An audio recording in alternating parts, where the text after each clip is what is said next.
ጤናማ ለመሆን ከምንጨነቀው በላይ 10,000 ደረጃዎችን ስለመውጣት እንጨነቃለን። ትምህርት ላይ ትኩረት አድርገን ስለ ጥናትና ስለ በሳል አስተሳሰብ ከመጨነቅ ይልቅ ደረጃውን የጠበቀ ፈተናን ስለመጠቀም እናስባለን። በአጭሩ የምንለካውን ነገር ማሳደግ ይቀናናል። ልኬታችን የተሳሳተ ከሆነ ደግሞ በውጤቱ የምናገኘው ባህሪም የተሳሳተ ይሆናል። ይህ የጉድሃርት ሕግ በመባል ይታወቃል። ስያሜውን ያገኘው ከምጣኔ ሀብት ባለሙያው ከቻርለስ ጉድሃርት ስራ በኋላ ነው። መርሁም እንዲህ የሚል ነው። ልኬቱ ራሱ የትኩረታችንን ማዕከል ከሆነ ጥሩ ልኬት መሆን ያከትማል። አንድ ልኬት ጥሩ ልኬት የሚባለው አንተን ሲመራህና ወደ ረዥሙ ስዕል የሚወስድ ሲሆን እንጂ ሲበላህ አይደለም። እናም እያንዳንዳቸውን ቁጥሮች በጠቅላላው ስርዓት ውስጥ ያሉ ቁርጥራጭ ማስረጃዎች እንደሆኑ ማሰብ አለብህ። በዚህ በዳታ በሚመራ ዓለም ውስጥ ቁጥራዊ ነገሮችን ከፍ በቁጥር የማይገለጹና ለስላሳ ነገሮችን ደግሞ ዝቅ አድርጎ የማየት ዝንባሌ አለብን። የምንለካቸው አስተዋጽኦ ያላቸው ሁኔታዎችን ብቻ ሙሉ ሁኔታዎች እንደሆኑ አድርገን መሳሳት ይቀናናል። መለካት የማንችለው ነገር ጥቅም ያለው አይመስለንም። ይህ ግን ስህተት ነው። ይህንን ሁሉ ታሳቢ በማድረግ ተገቢውን ልማድ የመከታተል አካሄድ መጠቀም አለብን። ልማድን እየመዘገቡ መከታተል ደስ የሚያሰኝ ነገር ሊሆንልን ይችላል።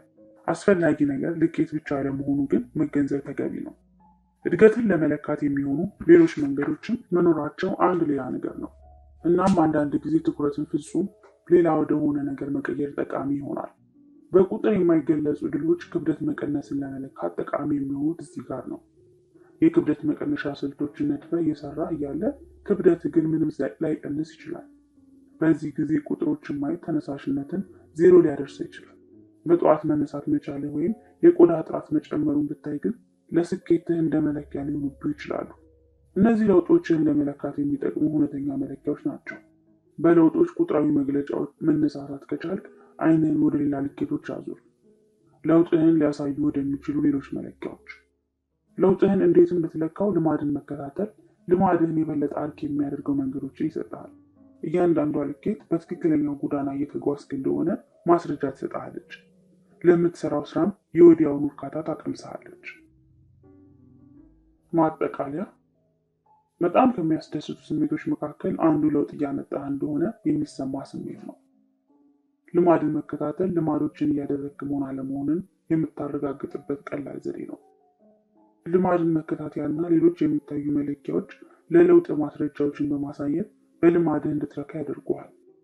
ሰንሰለትን አትበጥስ፣ ልማዶችን ፈጽሞ አታቋርጥ።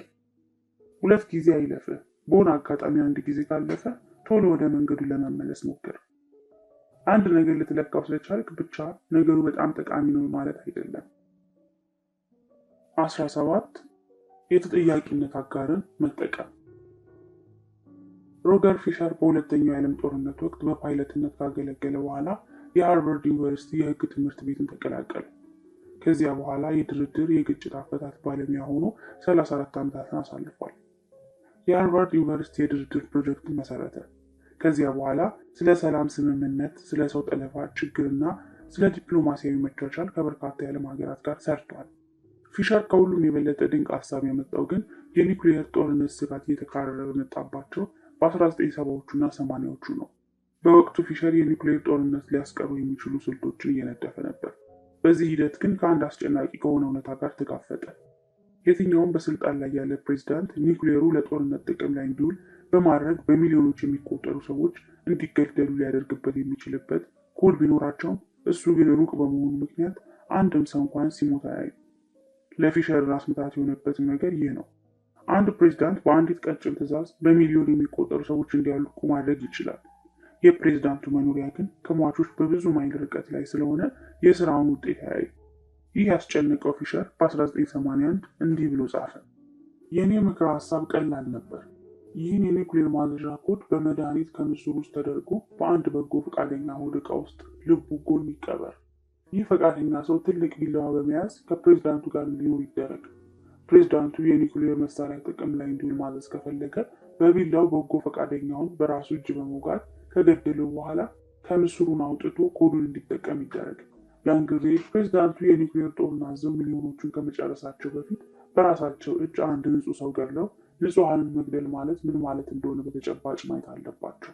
በነጩ ቤተ መንግስት ምንጣፍ ላይ የሰው ደም እውነታን ቤት ድረስ ማምጣት። ይህንን ሀሳብ በፔንታጎን ውስጥ ለሚሰሩ ጓደኞች አማከርኳቸው። ከጓደኞቼ መካከል አንዱ እንዲህ አለኝ፣ ጌታ ሆይ በጣም ዘግናኝ ነገር ነው። ፕሬዚዳንቱ በእጃቸው ሰው እንዲገሉ ማድረግ ውሳኔያቸው ርትዕነት እንዳይኖረው ያደርጋል። ፕሬዚዳንቱን መቼም ቢሆን ይህን አያደርጉም። አራተኛውን የባህሪ ለውጥ ህግ በተመለከትንባቸው አጋጣሚዎች ሁሉ ጥሩ ልማዶችን ቶሎ እርካታ እንዲሰጡ የማድረግ ጥቅም አይተናል። የፊሸር ሀሳብ ደግሞ ወዲያውኑ የማይረካ ማድረግ የሚለው የአራተኛውን የባህሪ ለውጥ ህግ ተገላቢጦሽ ነው።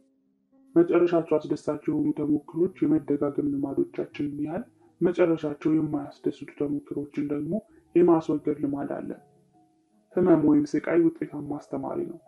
ውድቀት ህመም የሚፈጥር ከሆነ መፍትሄ ይበጅለታል።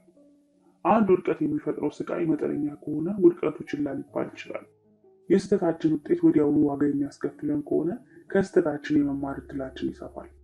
አንድ ሬስቶራንት ደንበኞቹ ተመልሰው የማይመጡ ከሆነ ሆቴሉ ጥሩ ምግቦችን እንዲያዘጋጅ ትምህርት ይሰጠዋል። ለቀዶ ጥገና ባለሙያ አንድን የደም ስር በስህተት መቁረጥ ከዚያ በኋላ ስራውን በጥንቃቄ እንዲሰራ ያደርገዋል። የስህተትና የውድቀት ውጤቶች የከፉ በሆኑ ቁጥር ወዲያውኑ እንድንማር ያደርጉናል። የአንድን ተግባር ህመም ወዲያውኑ በመጣ ቁጥር ተግባሩ ልማድ ወይም ባህሪ የመሆን እድሉ ይጠፋል። ጤናማ ያልሆኑ ባህሪያትንና መጥፎ ልማዶችን መከላከል ከፈለግ የተግባሩ ውጤት ላይ ቶሎ የሚታይ ዋጋ ወይም ኮስት ጨመረበት። መጥፎ ልማዶችን የምንደጋግመው ልማዶቹ በሆነ መንገድ ጥቅም የሚሰጡ በመሆናቸው ነው። ይህ ጥቅማቸው እንዳንተዋቸው ያደርገናል። በዚህ አይነት ሁኔታ የሚያታልሉንን መጥፎ ልማዶችን ለመተው ማድረግ ያለብን አንዱ ነገር የልማዶቹ ቅጣት የሚመጣበትን ፍጥነት መጨመርና ጊዜውን ማሳጠር ነው። በተግባሩና በውጤቱ መካከል የጊዜ ክፍተት እንዳይኖር ማድረግ። ተግባራት ወዲያውኑ ውጤታቸውን ሲያገኙ ባህሪ መለወጥ ይጀምራሉ። የመብራት ተጠቃሚዎች ክፍያቸውን ካዘገዩ የሚቀጡ ከሆነ በትክክለኛው ጊዜ ክፍያቸውን ይፈጽማሉ። ተማሪዎች ውጤታቸው ክፍል በሚገኙባቸው ቀናት ላይ የሚመሰረት ከሆነ ከክፍል መቅረታቸውን ይተዋሉ። ወዲያውኑ የሚመጡ ስቃዮችን ለማስወገድ ብዙ ጥረቶች ማድረጋችን ተፈጥሯዊ ነው። በእርግጥ ለዚህ ገደብ አለው። የባህሪ ለውጥ ለማምጣት ቅጣት ላይ የምትመረኮዝ ከሆነ የቅጣት ጥንካሬ ቅጣቱ ሊያመጣው ካሰበው ባህሪ ጥንካሬ ጋር የሚመጣጠን መሆን መቻል አለበት። ምርታማ ለመሆን ዛሬ ነገ ማለታችን የሚያስከፍለን ዋጋ ወደ ተግባር ከመግባት በላይ ከባድ መሆን አለበት። ጤናማ ለመሆን የስንፍናችንን ዋጋ የአካል ብቃት እንቅስቃሴ ከማድረግ ድካም በላይ መሆን አለበት። የባህሪ ለውጥ የሚመጣው ቅጣቱ በጥሩ ሁኔታ ቀጭና በአስተማማኝ ሁኔታ የሚተገበር ከሆነ ብቻ ነው። በአጠቃላይ የአንድ ተግባር ውጤት አካባቢያዊ ተጨባጭ የሚታይና ወዲያውኑ የሚከሰት ከሆነ የባህሪ ለውጥ ላይ ተጽዕኖ የመፍጠር እድሉ ከፍተኛ ነው። ከዚህ በተቃራኒው ደግሞ የአንድ ተግባር ውጤቱ የበለጠ ዓለም አቀፋዊ፣ የማይጨበጥ፣ የማይዳሰስና ቶሎ የማይከሰት ከሆነ ተግባሩ በግለሰብ የባህሪ ለውጥ ላይ የሚመጣው ተጽዕኖ እዚህ ግባ የሚባል አይሆንም። እዚህ ጋር አንድ ጥሩ ነገር አለ። ይህም የልማድ ውል ወይም ሀቢት ኮንትራክት መፍጠር ነው። የልማድ ውል የየትኛው መጥፎ ልማድ ወዲያውኑ የሚያስከፍለውን ዋጋ ከፍ ያለ እንዲሆን የማድረጊያ ስልት ነው። የልማድ ስምምነት ወይም ሀቢት ኮንትራክት የመጀመሪያው የወንበር ቀበቶ ህግ የወጣው ታህሳስ 1 ቀን 1984 በኒውዮርክ ነው። በዚያ ጊዜ 14 በመቶ የሚሆኑ የአሜሪካ ህዝብ ብቻ ነበር የወንበር ላይ ቀበቶ በመደበኛነት የሚጠቀመው። በ5 ዓመታት ውስጥ ከግማሽ በላይ የሚሆነው የሀገሪቱ ክፍል የወንበር ላይ ቀበቶ ህግ ኖረው። ዛሬ ላይ ደግሞ ከ50ዎቹ ክልሎች ውስጥ በ48ዎቹ በህግ የተደነገገና አስገዳጅ ተግባር ሆኗል። ህጉ ብቻ አይደለም፣ አሁን ቀበቶ የሚጠይቀው ሰው ብዛትም ትልቅ ለውጥ አሳይቷል። በ2016 ከ80 በመቶ በላይ የሚሆኑት አሜሪካውያን መኪና ውስጥ ሲገቡ ቀበቶ ያስራሉ። በ30 ዓመታት ገደማ በዚህ ባህል ላይ የመጣው ለውጥ የነበረውን ነገር ሙሉ ለሙሉ የቀየረ ነው፣ ያውም በሚሊዮን የሚቆጠሩ ሰዎች ላይ። ህጎችና መመሪያዎች መንግስት ማህበረሰባዊ ውሎችን፣ ሶሻል ኮንትራክትን በመፍጠር ባህሪያችንን እንዴት መቀየር እንደምንችል የሚያሳዩ ምሳሌዎች ናቸው። እንደ ማህበረሰብ በሆኑ ህጎች ለመመራት በህብረት እንስማማና እንደ ቡድን እንተገብራቸዋለን።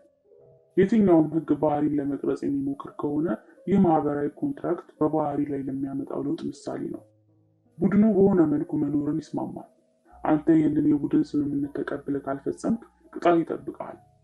ልክ መንግስት ዜጎቹን ተጠያቂ ለማድረግ ህጎች እንደሚጠቀመው ሁሉ አንተም ራስህን ተጠያቂ የምታደርግባቸው የልማድ ስምምነቶችን ወይም ሀቢት ኮንትራክትን መፍጠር ትችላለህ።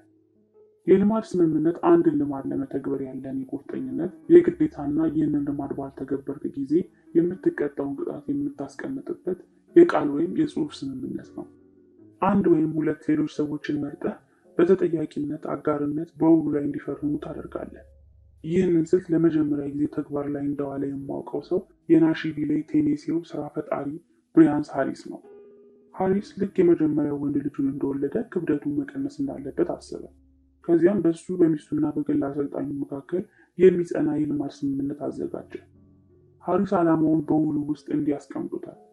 የብሪያን የ2017 የመጀመሪያው ሩብ ዓመት ዓላማ ወደ ጤነኛ አመጋገቡ መመለስ ሲሆን የረዥም ጊዜ ግቡ ደግሞ ከሰውነቱ ላይ 10% ስብዕና 200 ፓውንድ ክብደት መቀነስ ነው። ከዚህ አረፍተ ነገር በታች ደግሞ ግቡን ለማሳካት የሚያስችሉትን ፍኖተ ካርታዎችን አስቀመጠ። ምዕራፍ 1 የመጀመሪያው ሩብ ዓመት ውስን ካርቦሃይድሬት ያላቸው ምግቦች ብቻ ወደ መመገብ መመለስ። ምዕራፍ 2 በሁለተኛው ሩብ ዓመት የማያወላዳ የማይክሮኒውትሪየንት መፈተሻ ፕሮግራም መጀመር። ምዕራፍ 3 በሶስተኛው ሩብ ዓመት የምግቦቹን ዝርዝሮችና የአካል እንቅስቃሴዎቹን መገምገምና ማስቀጠል። በስተመጨረሻ ደግሞ ለዚህ ግቡ የሚያደርሱትን የየዕለት ልማዶችን አስቀመጠ። ለምሳሌ በየቀኑ የሚመገባቸው ምግቦች መጻፍና ክብደቱን መመዘን ሁለቱ ነበሩ።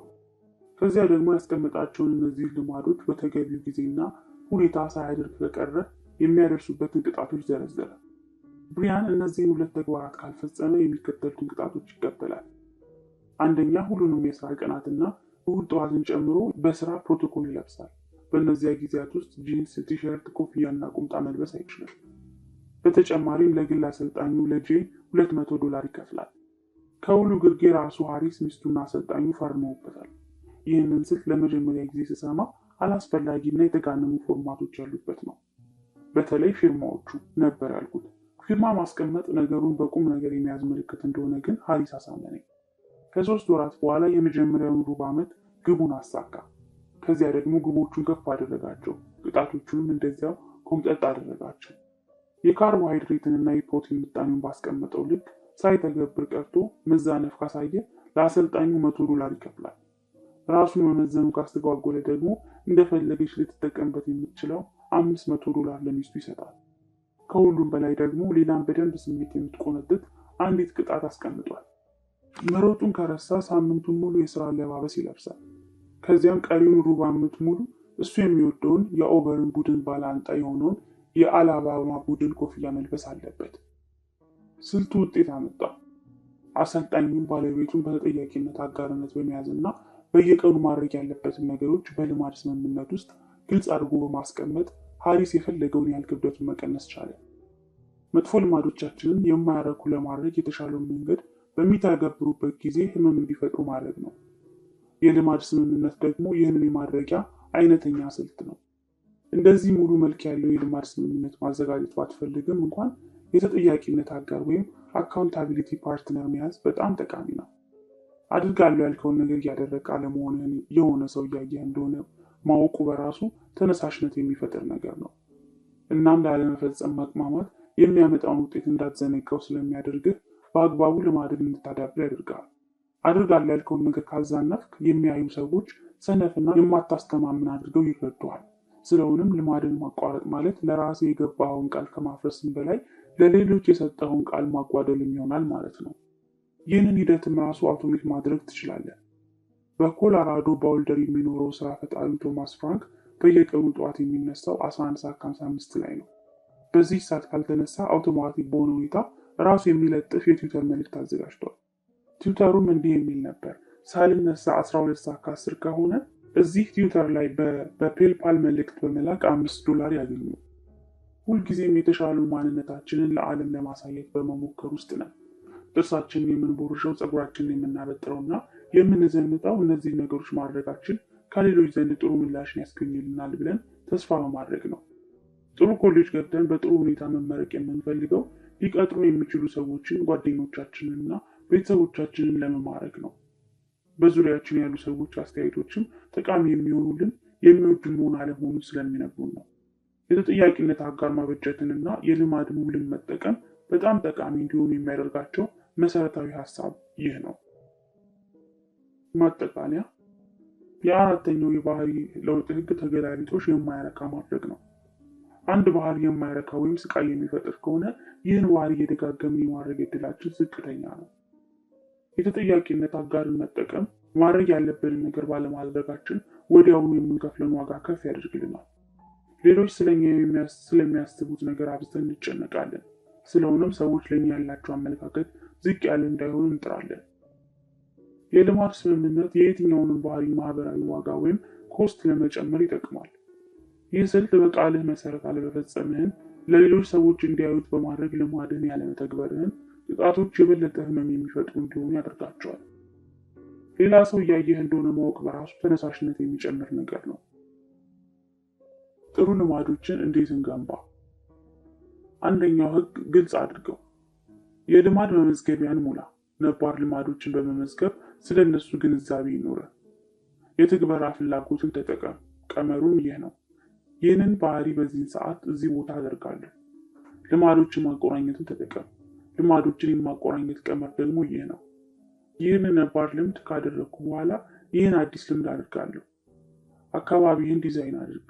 የጥሩ ልማድን ፍንጮች የሚታዩና ግልጽ እንዲሆኑ አድርግ። ሁለተኛው ህግ ሳቢ አድርገው። ጉጉትን ማስተሳሰርን ተጠቀም። ማድረግ ያለብህን ነገር ማድረግ ከምትወደው ነገር አስተሳስረው። የምትፈልገውን ባህሪ መደበኛ የሆነበትን ባህል ተቀላቀል። የተነሳሽነት ልምድ ወይም ሪቹዋል ፍጠር። ልታደርገው ካልከው ከባድ ነገር በፊት የምትወደውን አድርግ። ሶስተኛው ህግ ቀላል አድርገው። ፍጭትን ቀንስ። በአንተና በጥሩ ልማዶች መካከል ያሉትን ደረጃዎች አሳንስ። አካባቢን ማስተካከል። ቀጣይ ተግባራትን ቀላል በሚያደርግልህ ሁኔታ አካባቢህን አዘጋጅ። ወሳኞቹን ቅጽበታት ተቆጣጠር። ትላልቅ ውጤቶችን የሚያመጡ ትናንሽ ምርጫዎችን አስፋ። የ2 ደቂቃ ህግን ተጠቀም። ልማዶችን በ2 እና ከዚያ በታች ደቂቃዎችን መሰራት እስከሚችሉባቸው ደረጃ ድረስ ሸንሽናቸው። ልማዶችን አውቶሜት አድርግ። በወደፊት ባህሪያትህ ውስጥ የሚያሰሩን ቴክኖሎጂ እና የአንድ ጊዜ ውሳኔ ተጠቀም። አራተኛው ህግ አርኪ አድርገው። ልማድን በራሱ ማጽናትን ተጠቀም። ልማድህን እንደጨረስክ ሽልማት እንዲሰጠው አድርግ። ምንም አለማድረግን የሚያስደስት ነገር አድርገው። መጥፎ ልምዶችን በምታስወግድበት ጊዜ ሽልማት የሚሆንህን ነገር ፍጠር። ልማድ መከታተያን ተጠቀም። ልምዶችን በመመዝገብና በመከታተል ሰንሰለቱ እንዳይበጠስ አድርጋ አስቀጥላቸው። 2 ጊዜ እንዳያልፍህ። በሆነ አጋጣሚ ልማድህን ማድረግን ብታቋርጥ ወዲያውኑ መመለስህን እርግጠኛ ሁን። መጥፎ ልማዶችን እንዴት እናስወግድ? የአንደኛው ህግ ተገላቢጦሽ የማይታይ አድርገው። ተጋላጭነትን ቀንስ። የመጥፎ ልማዶችን ፍንጭ ከአካባቢ አስወግድ። የሁለተኛው ህግ ተገላቢጦሽ የማይስብ አድርገው። አስተሳሰብህን ቀይር። መጥፎ ልማዶችን የማስወገድ ጥቅሞችን ደጋግመህ በማሰብ አጉላቸው። የሶስተኛው ህግ ተገላቢጦሽ ከባድ አድርገው። ፍጭቱን ጨምረው። በአንተና በመጥፎ ልማዶች መካከል ያሉት ደረጃዎችን ጨምራቸው። የቁርጠኝነት ምሳሌዎችንም ተጠቀም። የወደፊት ምርጫህን ለአንተ በሚጠቅም ሁኔታ ብቻ አድርጋቸው። የአራተኛው ህግ ተገላቢጦሽ የማያረካ አድርገው። የተጠያቂነት አጋርን ተጠቀም። ባህሪህን ስትፈጽም የሚከታተልን ሰው አስቀምጥ። የልማድ ኮንትራት አዘጋጅ። የመጥፎ ልማድን ዋጋዎችን የከፉና ለሰው የሚታዩ አድርጋቸው። የረቀቁ ስልቶች። ከመደበኛ ጥሩነት ወደ ታላቅነት መሸጋገር። 18 የተሰጠው እውነታ ወይም ዘረመል ወሳኝ የሚሆንበትና የማይሆንበት ጊዜ። በታሪክ ውስጥ ከታዩ ታላላቅ አትሌቶች መካከል አንዱ እንደሆነ በሰፊው ስለሚነገርለት ስለ ሚካኤል ፊሊፕስ ሁሉም ሰው ያውቃል። ፊሊፕስ ከማንኛውም ዋናተኛ ብቻ ሳይሆን ከማንኛውም አትሌት በላይ በርካታ የኦሎምፒክ ሜዳሊያዎችን ያሸነፈ ዋናተኛ አትሌት ነው። በሌላ መልኩ ደግሞ በራሱ መስክ ድንቅ አትሌት የነበረውን ሂክሃም ኢል ጎርጅን የሚያውቁት ግን ጥቂቶች ናቸው። ሞሮኮዊው ኢል ጎርጅ 2 የኦሎምፒክ የወርቅ ሜዳሊያዎችን ያገኘና በየትኛውም ዘመን ካሉ ታላላቅ የመካከለኛ ርቀት ሯጮች መካከል የሚጠቀስ አትሌት ነው። አትሌቱ የ1500 እና የ2000 ሜትር ክብረ ወሰኖችን ለብዙ ዓመታት ይዞ ቆይቷል። ግሪክ ውስጥ በተካሄደው የ2004 የአቴንስ ኦሎምፒክ በ1500 እና በ5000 ሜትር ውድድሮችም ወርቅ ማግኘት ችሏል። እነዚህ ሁለቱ አትሌቶች በብዙ መንገዶች ሲበዛ የተለያዩ ናቸው። ሲጀመር አንዱ በመሬት ሌላኛው ደግሞ በውሃ ላይ ነው የሚወዳደሩት። በተለይም ደግሞ በቁመታቸው በጣም ይለያያሉ። ኢል ጎርጅ ቁመቱ 5 ጫማ ከ9 ኢንች ሲሆን ፊሊፕስ ግን 6 ጫማ ከ4 ኢንች የሚያህል ቁመት አለው። ምንም እንኳን ቁመታቸው የ7 ኢንች ልዩነት ቢኖረውም እነዚህ አትሌቶች የሚመሳሰሉበት አንድ ነገር ግን አለ። ይህም ፊሊፕስም ጎርጅም ተመሳሳይ ርዝመት ያለው ቱታ የሚለብሱ መሆናቸው ነው። ይህ እንዴት ሊሆን ይችላል? የፊሊፕስ ተክለ ቁመና ለዋና የተሰጠ ነው። ከቁመቱ አንጻር እግሮቹ አጠር አጠር ያሉና ሌላው ሰውነቱ ግን ዘለግ ያለ ነው። ኢልጎርጅ ደግሞ በሚገርም ሁኔታ ከወገቡ በታች ረጅም፣ ከወገቡ በላይ ደግሞ አጠር ያለ ሰውነት አለው። ይህ ደግሞ ለረጅም ርቀት ሩጫ ምቹ ነው። አሁን እነዚህ ታላላቅ አትሌቶች የሚወዳደሩባቸውን ስፖርቶች ቢቀያየሩ ብለህ አስብ። ሚካኤል ፌሊፕስ አስደናቂ የአትሌቲክስ ችሎታ ስላለው በዚያ ላይ በቂ ስልጠና ቢሰጠው የኦሎምፒክ አሸናፊ ሯጭ መሆን ይችላል። የማይሆን ይመስላል። ፌሊፕስ የብቃቱ ጫፍ ላይ በሚሆንበት ጊዜ 194 ፓውንድ ይመዝናል። በ138 ፓውንድ ከሚወዳደረው ኤልጎርጅ ክብደት በ40 በመቶ የሚበልጥ ክብደት ማለት ነው። ረጃጅም ሯጮች አደገኛ ሯጮች ናቸው። ለረጅም ርቀት ሩጫ እያንዳንዷ ተጨማሪ ክብደት እርግማን ነች። እናም ፌሊፕስ በትልቅ ውድድር ላይ ምናልባትም ከመጀመሪያው ተሰናባች የመሆን ዕጣ ሊደርሰው ይችላል። በተመሳሳይም ኤልጎርጅ በታሪክ ከታዩ ምርጥ ሯጮች መካከል አንዱ ሊሆን ይችላል። እንደ ዋናተኛ ግን የኦሎምፒክ ተሳታፊ ለመሆን ቀላል አይሆንለትም። ከ1976 ጀምሮ በወንዶች 1500 ሜትር ውድድር የኦሎምፒክ አሸናፊ የሆኑ አትሌቶች አማካኙ ቁመት 5 ጫማ ከ10 ኢንች ነው።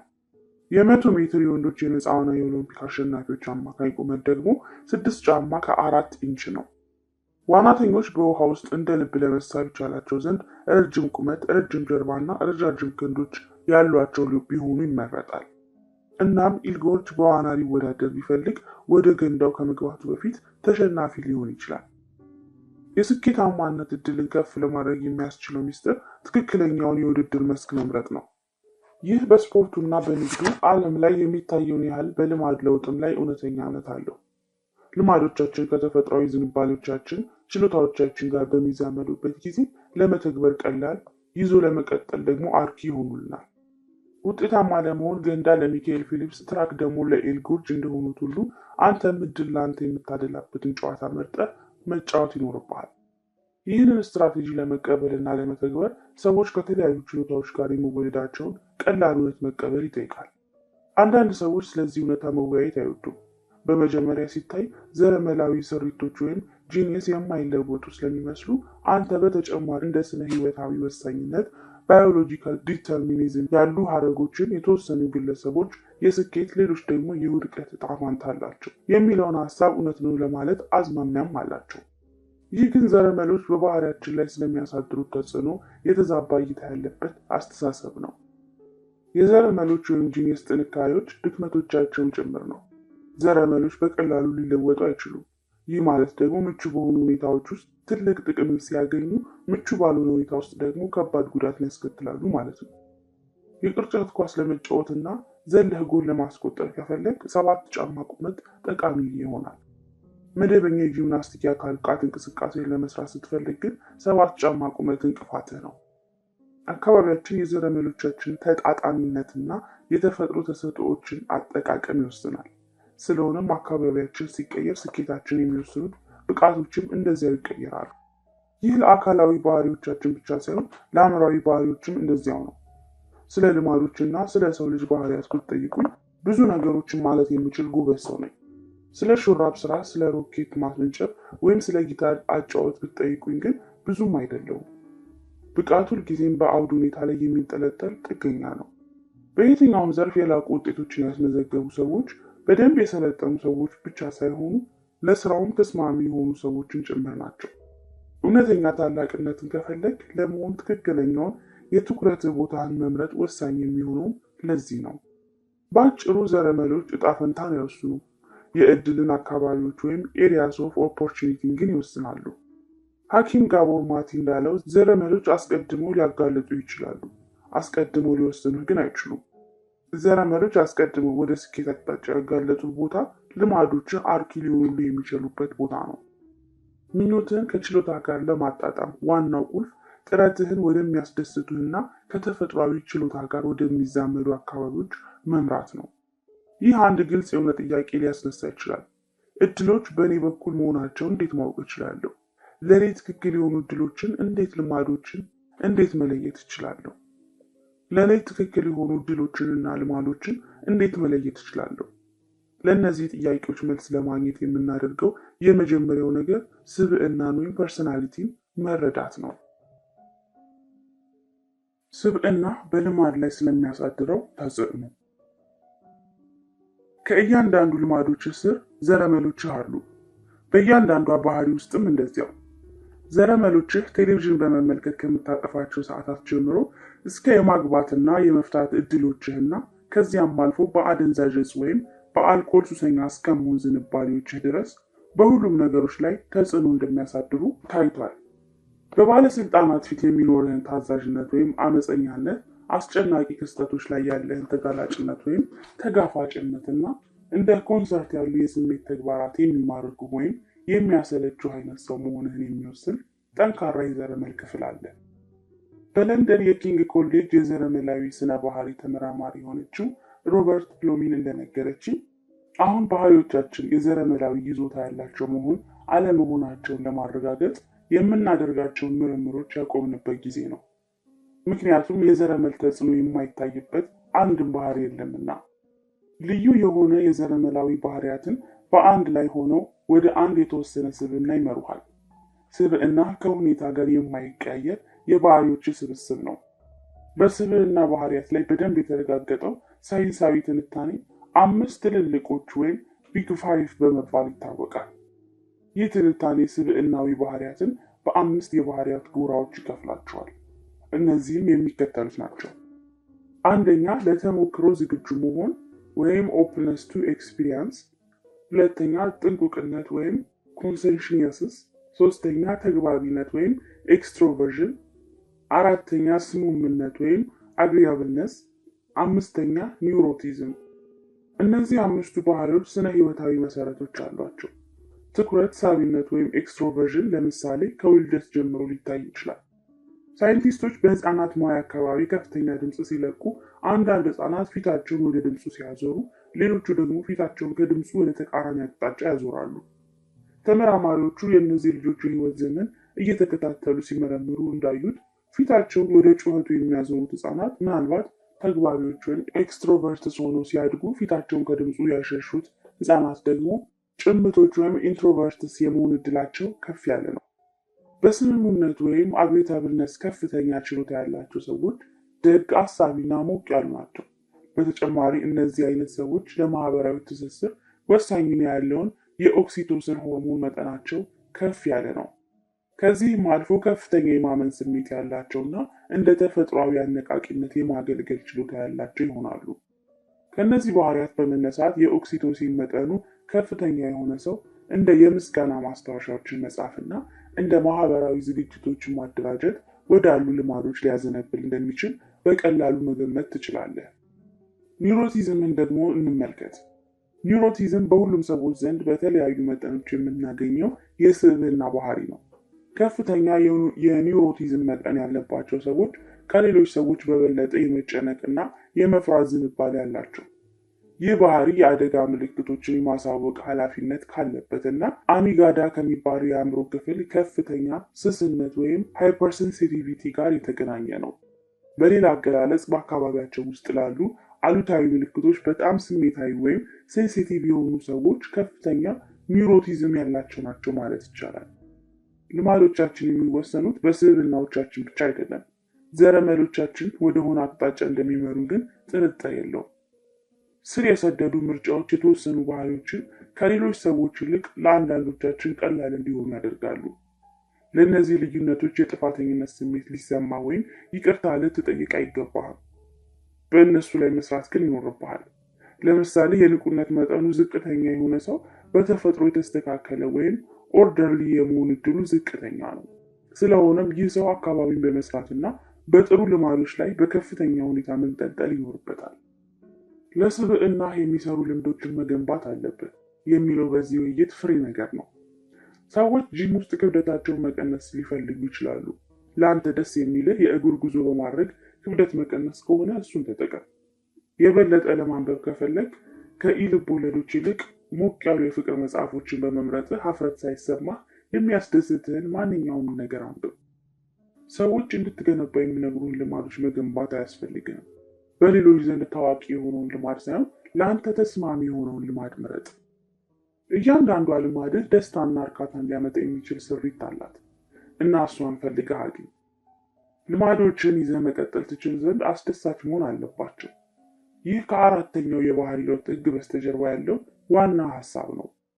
ልማዶችህን ከስብዕናህ ጋር ማጣመር ጥሩ ጅማሮ እንጂ የመጨረሻ ፍጻሜ አይደለም። አሁን ደግሞ ትኩረታችንን ተፈጥሯዊ ተጠቃሚነት የምናገኝባቸውን ሁኔታዎች ፈልጎ ወደ ማግኘትና ዲዛይን ወደ ማድረግ እንዙር። እድሎች በአንተ እጆች ላይ የሚሆኑበትን ጨዋታ ስለማግኘት፣ ተነሳሽነትን ዘላቂነት ያለው ለማድረግና የውጤታማነትን ስሜት እንዲሰማህ ለማድረግ እድሎች ከአንተ በኩል የሆኑበትን ጨዋታ መጫወት መማር ወሳኝ ነው። በንድፈ ሀሳብ ደረጃ በሁሉም ነገሮች መዝናናት ትችላለህ። በተግባር ግን እንደዚህ አይደለም። ምክንያቱም ወደ አንተ በቀላሉ በሚመጡ ነገሮች የበለጠ መደሰትህ እውነት ነው። በአንተ ዘርፍ ላይ ችሎታ ያላቸው ሰዎች በስራቸው የበለጠ ተወዳዳሪ የመሆን በስራቸውም የመሸለም እድላቸው ከፍተኛ ይሆናል። ሌሎች በወደቁባቸው ዘርፎች ውስጥ እድገት እያሳዩ በመሆናቸው ምክንያት የበለጠ ኃይልን ያገኛሉ፣ ለተሻለ ውጤትም ይነሳሳሉ። ይህ መልካም ውደት ነው። ትክክለኛውን ልማድ ከመረጥክ መሻሻል ቀላል ነው። የተሳሳተውን ልማድ ከመረጥክ ግን ህይወት ትግል ትሆንብሃለች። ትክክለኛውን ልማድ እንዴት እንምረጥ? የመጀመሪያው እርምጃ በሶስተኛው ህግ ውስጥ ያየነው ስልት ነው፣ ቀላል ማድረግ። በብዙ ሁኔታዎች ሰዎች የተሳሳተውን ልማድ መረጡ ማለት በጣም ከባድ የሆነውን ልማድ መርጠዋል ማለት ይሆናል። ልማድህ ቀላል በሆነበት መጠን ስኬታማ የመሆን እድልህ ከፍተኛ ይሆናል። ስኬታማ ስትሆን ደግሞ እርካታ ይሰማሃል። ይሁን እንጂ ልናስበው የሚገባ ሌላ ደረጃም አለ። ማሳደግና ማሻሻል እስከ ቀጠልክ ድረስ የትኛውም አካባቢ ፈታኝነቱ እየጨመረ መሄዱ አይቀርም። በየደረጃውም ለችሎታዎች የሚሆነውን ትክክለኛውን ጨዋታ እየተጫወትክ መሆኑን ማረጋገጥ አለብህ። ይህንን እንዴት መረዳት ትችላለህ? በጣም የተለመደው መንገድ እየደጋገሙ መሞከር ወይም ትሪያል ኤንድ ኤረር ነው። በእርግጥ በዚህ ስትራቴጂ ላይ አንድ ችግር አለ። ህይወት አጭር ናት። እያንዳንዱን ሙያ ለመሞከር፣ እያንዳንዷን የትዳር አጋር ልትሆን የምትችል ሴት ለማጥናት ወይም እያንዳንዱን የሙዚቃ መሳሪያ ለመጫወት በቂ ጊዜ አይኖርም። ደግነቱ ይህንን ችግር ለመፍታት የሚጠቅም አንድ ስልት አለ። ይህም በማጥናት ወይም በማድረግ መኖር ዘ ኤክስፕሎረር ወይም ዘ ኤክስፕሎይት ትሬድ ኦፍ ይባላል። የትኛውም አዲስ ተግባር ሲጀመር የጥናት ጊዜ ሊኖረው ይገባል። በግንኙነቶች ውስጥ መጠናናት ወይም ዴቲንግ ይባላል። በኮሌጅ ውስጥ ሊበራል አርቲስት ተብሎ ይጠራል። በንግድ ውስጥ የተናጠል ሙከራ ወይም ስፕሊት ቴስቲንግ ይባላል። ግቡን ብዙ አማራጮችን መሞከር፣ ሰፊ ሀሳቦችን መመርመርና ሰፊ መረብን መጣል ነው። ከማጥናቱ ሂደት በኋላ ትኩረትህን ወደ ተገኙ ምርጥ መፍትሄዎች አዙር። ከዚያም በኋላ ግን አልፎ አልፎ መፈተሽን ወይም ኤክስፔሪመንቲንግን አታቋርጥ። ትክክለኛው ሚዛን የሚጠበቀው እያሸነፍክ ወይም እየተሸነፍክ በመሆንህ ምጣኔ ላይ ነው። በዚህ ላይ እያሸነፍክ ከሆነ መጠቀምህን ቀጥል። ተጠቀም፣ ተጠቀም፣ ተጠቀም። በዚች ሰዓት እየተሸነፍክ ከሆነ ግን ማጥናትህን ቀጥል። አጥና፣ አጥና፣ አጥና። በረጅም ሂደት ውስጥ ከ80 እስከ 90 በመቶ ጥሩ ውጤቶችን የሚያመጣ በሚመስል ስልት ላይ በመጠቀም ቀሪውን ከ10 እስከ 20 በመቶ እያጠኑ መስራት ውጤታማው መንገድ ነው። ጉግል ሰራተኞቹን ከሳምንት የስራ ሰዓታቸው ውስጥ 80 በመቶ የሚሆነውን መደበኛ ስራቸው ላይ፣ 20 በመቶ የሚሆነውን ደግሞ እነሱ በመረጧቸው ፕሮጀክቶች ላይ እንዲያውሉ ያደርጋቸዋል። ይህም እንደ አድወርድስ እና ጂሜል ያሉ ግዙፍ ምርቶች እንዲፈጠሩ ምክንያት ሆኗል። ይህ ስልት እንዳለህ ጊዜ የሚወሰን ነው። እንደ ጀማሪዎች ብዙ ጊዜ ካለ ሰፊ ጊዜ ወስዶ ማጥናት የበለጠ ትርጉም ይሰጣል። ምክንያቱም አንድ ጊዜ ትክክለኛውን መንገድ ካገኘኸው ከዚያ በኋላ እሱን እየተጠቀምክ ለመኖር ብዙ ጊዜ ይኖርሃል። ብዙ ጥናቶች እያደረግክ በሄድክ ቁጥር ትኩረትን ወደሚያስደስቱ ልማዶችና አካባቢዎች ለማጥበብ ትችል ዘንድ ለራስህ ልትጠይቃቸው የሚገቡ በርካታ ጥያቄዎችን ታገኛለህ። ምሳሌዎችን እንመልከት። ለእኔ ጨዋታ፣ ለሌሎች ግን ስራ የሆነን ነገር ምንድን ነው? ለአንድ ተግባር የተሰራ ስለመሆኑ ምልክቱ ስራውን መውደድ አለመውደድ ሳይሆን የስራው ህመም ከአብዛኞቹ ሰዎች በተሻለ ማስተናገድ መቻልህ ነው። ሌሎች ሰዎች ሲያጉረመርሙ አንተ ራስን የምታስደስተው መቼ ነው? ሌሎችን ከሚያሰቃየው ያነሰ አንተን የሚያሰቃይ ስራ እንድትሰራ የተፈጠርክለት ስራ ነው። የጊዜ መስመርን እንዳጣ የሚያደርገኝ ነገር ምንድን ነው? ፍሰት ወይም ፍሎ የተቀረው ዓለም ሰልችቶት የተወውን ስራ አንተ ግን በእጅህ ያለውን ስራ በትኩረት ይዘህ ስትቀጥል የምትገባበት የአእምሮ ሁኔታ ነው። ይህ አትሌቶችና ተዋንያኖች ዞናቸው ውስጥ ሲኖሩ የሚያገኙት የደስታና የከፍተኛ አፈጻጸም ተሞክሮ ነው። የፍሰት ሁኔታ ውስጥ ገብቶ በተወሰነ ደረጃም እንኳን ቢሆን እርካታን አለማግኘት የሚቻል አይደለም። ከመደበኛው ሰው የበለጠ ውጤት ማግኘት የምትችልባቸው ቦታዎች የት የት ናቸው? እኛ ሁል ጊዜ ራሳችንን በአካባቢያችን ካሉ ሰዎች ጋር እናወዳድራለን። አንድ ባህሪ ለእኛ የሚያስደስት የሚሆንልን ውድድሩ ለእኛ የሚያደላ ሲሆን ነው። በጄምስ ክሌር .com ላይ መጽሐፍ ስጀምር የኢሜይል ተከታዮቼ ቁጥር በከፍተኛ ፍጥነት አደገ። እኔ እየሰራው ስላለሁት ነገር እርግጠኛ አልነበርኩም። የስራዎቼ ውጤቶች ከባልደረቦቼ የስራ ውጤቶች ቀድሞ ሲመጡ መሆኑን ግን መረዳት ችያለሁ። ይህ ደግሞ መጽሐፌን በትጋት እንዲቀጥል ያነሳሳኝ ነበር። በተፈጥሮ ምን ወደ እኔ ይመጣል? ለትንሽ ጊዜ የምታውቀውን ሁሉ እርሳው። ህብረተሰቡ የነገረህን ተው። ሌሎች ከአንተ የሚጠብቁትን ችላ ብለው። ወደ ራስህ ውስጥ ተመልከትና ለእኔ ተፈጥሯዊ ስሜት ምን አይነት ስሜት ነው? መቼ ነው በህይወት እንዳለው የተሰማኝ? እውነተኛ እኔ እንደሆንኩ የተሰማኝ መቼ ነው? የሚሉ ጥያቄዎችን ለራስህ ጠይቅ። ራስን መፈረጅ ወይም ሌሎችን ማስደሰት አይኑር። ራስን የመተቸትም ይሁን ውሳኔዎችን የማጤን ጥንቃቄም እንዲሁ። ያለውን ነገር ማጣጣም ብቻ። በዚህ ሂደት ውስጥ አልፈህ እውነተኛና ትክክለኛ ስሜት የሚሰማ ከሆነ ወደ ትክክለኛ አቅጣጫ እየሄድክ ነው።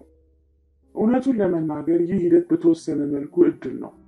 ፊሊፕስ እና ግሮች በህብረተሰቡ ዘንድ ከፍተኛ ዋጋ ከሚሰጣቸውና ብዙም ከማይገኙ ችሎታዎች ጋር መወደዳቸውን ለእነዚያ ችሎታዎች ተስማሚ በሆኑ አካባቢዎች ውስጥ መኖራቸውን እድለኛነታቸው ነው። ሁላችንም በዚህ ፕላኔት ላይ ያለን ጊዜ ውስን ነው። ከመካከላችን ውጤታማ የሚሆኑ ሰዎች ጠንክረው የሚሰሩ ብቻ አይደሉም፣ ከመልካም አጋጣሚዎች ጋር የመገጣጠም እድልን ያገኙም ጭምር እንጂ። ይህንን ለእድል መተው ባትፈልግስ? እድሎች በአንተ በኩል የሆኑበትን ጨዋታ ማግኘት ካልቻል አንተ ራስህ የሚመችህን ጨዋታ ፍጠር። ከዲልበርት በስተጀርባ ያለው የካርቱን ባለሙያ ስኮት አዳምስ እንዳለው እያንዳንዱ ሰው በትንሽ ጥረት ቢያንስ 25 በመቶ ከሚሆኑት ውጤታማዎች መካከል መሆን የሚችልባቸው ጥቂት አካባቢዎች አሉት። እኔን እንደ ምሳሌ ብንወስድ ከአብዛኞቹ ሰዎች በተሻለ ሁኔታ መሳል እችላለሁ፣ ነገር ግን አርቲስት አይደለሁም። በተመሳሳይ ሁኔታ ከአማካይ የመድረክ ቀልደኞች በላይ ማሳቅ አልችልም። ከአብዛኞቹ መደበኛ ሰዎች በተሻለ ግን አስቂኝ ነኝ። አስደናቂው ነገር ጥቂት ሰዎች በደንብ መሳልና ቀልዶች መጻፍ መቻላቸው ነው። እኔ የማደርገውን ነገር ብዙም ያልተለመደ ያደረገው የሁለቱ ጥምረት ነው። የቢዝነስ ሁኔታ የተጨምርበት ደግሞ ብዙ የካርቱን ባለሙያዎች ሳይሰሩበት ሊረዱት የሚሹት ርዕስ አለኝ። የተሻልክ በመሆን ማሸነፍ ካቃተ ልዩ በመሆን ማሸነፍን ሞክር። ክህሎቶችን በማጣመር የፉክክርን ደረጃ ትቀንሳለህ። ይህ ደግሞ ጎልቶ መውጣትን ቀላል ያደርግልሃል። ህጉን እንደገና በመጻፍ የዘረመልን ጠቃሚነት ወይም የብዙ ዓመታትን ልምምድ ጥቅም ማሳነስ ትችላለህ። ጥሩ ተጫዋቾች ሌሎቹን በሚጫወቱበት ጨዋታ ላይ ለማሸነፍ ጠንክረው ይሰራል። ታላቅ ተጫዋች ግን ጥንካሬውን የሚያጎላና ድክመቱን የሚያስወግድ አዲስ ጨዋታ ይፈጥራል። በኮሌጅ ውስጥ ባዮሜካኒክስ ሜጀር እንዲሆን አደረግኩ። ይህም የፊዚክስ፣ የኬሚስትሪ፣ የባዮሎጂ እና የአናቶሚ ጥምረት ነው። ከከፍተኛ የፊዚክስ ወይም የባዮሎጂ ባለሙያዎች መካከል ጎልቶ ለመውጣት ችሎታው ስለሌለኝ የራሴን ጨዋታ ፈጠርኩ። ይህ ለእኔ የሚመች በመሆኑ የምወስደው የምፈልጋቸውን ኮርሶች ብቻ ነበር። እናም ማጥናት ብዙም አስፈላጊ ያልሆነ ነገር ሆኖ ተሰማኝ። ራሴን ከሌሎች ሰዎች ጋር የማወዳደር ወጥመድን ለማስወገድ ቀላል ነበር። ከሁሉም በላይ ደግሞ ተመሳሳይ የትምህርቶች ጥምረት ያለውን ኮርስ የሚወስድ ማንም ሰው ስለሌለ ማን የተሻሉ ወይም የከፉ ናቸው ሊል ይችላል። በአንድ ዘርፍ ሊቅ መሆን የዘረመልን ወይም ጄኔቲክስ መጥፎ ዕድልን ለማሸነፍ ትልቅ መሳሪያ ነው። አንድን የተወሰነ ችሎታ በደንብ ባዳበርከው ቁጥር ሌሎች ከአንተ ጋር ለመወዳደር የበለጠ ከባድ እየሆነባቸው ይሄዳል።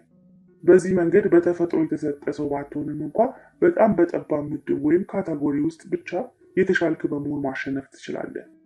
የፈላ ውሃ ድንችን ሲያለሰልስ እንቁላልን ግን ያጠነክረዋል።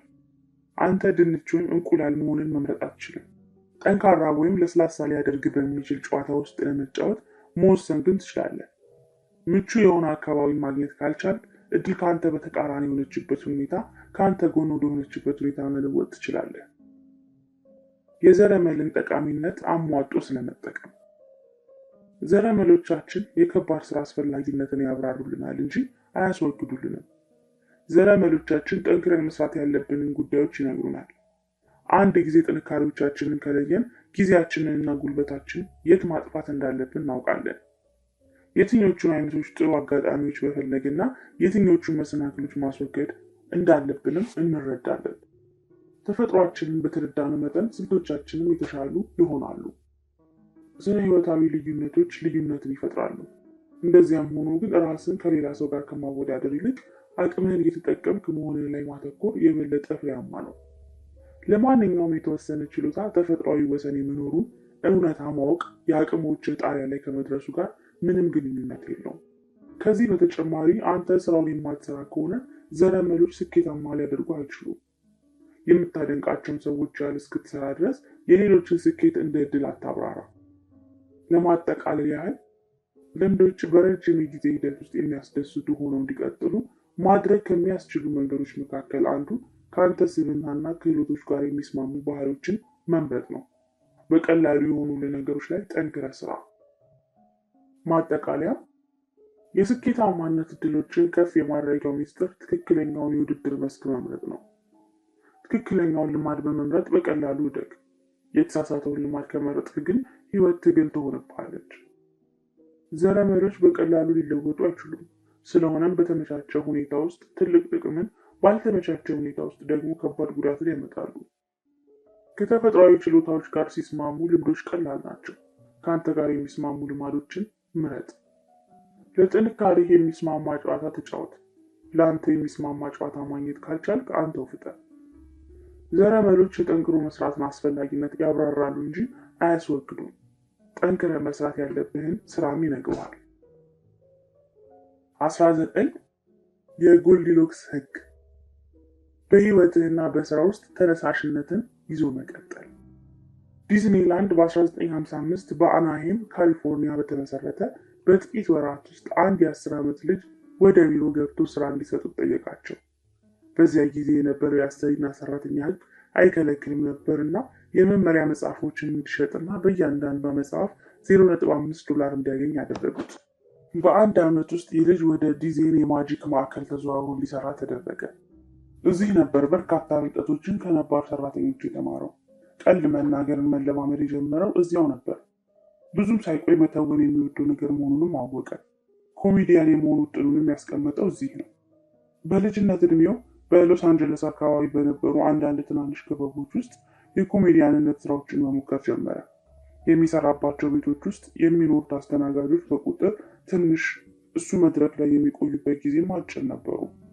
ይባስ ብለው በየክለቦች የሚኖሩ ሰዎች በመጠጥና በጨዋታ የተወሰዱ ስለሆኑ ብዙም ትኩረት አይሰጡትም ነበር።